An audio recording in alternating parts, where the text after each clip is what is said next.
Another pattern that we'll discover over and over again is when I have binomials of this characteristic. 4y plus 3 times 4y minus 3. Both the terms are the same. The only difference between each set of terms is the sign. One's a plus, one's a negative. So let's see what happens as we FOIL this out. First times first, 16y squared.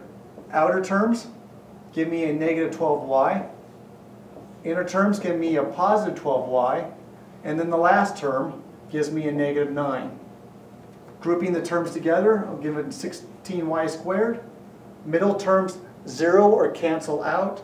I'm left with a negative 9. Every time we work with binomials of this fashion, it's going to follow the same pattern. And that pattern results in these middle terms dropping out. So I'm left with 16y squared minus 9. Or I'm left with the difference of two squares is a way that we word this binomial. It's a difference or subtraction of two numbers squared. So let me show you a general pattern that we use sometimes.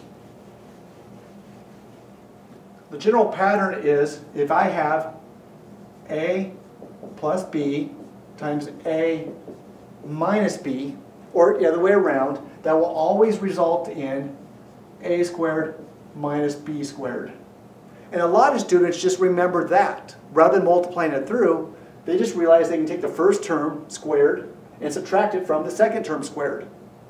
And it doesn't matter which one they do, since both a's are identical and the b's are identical.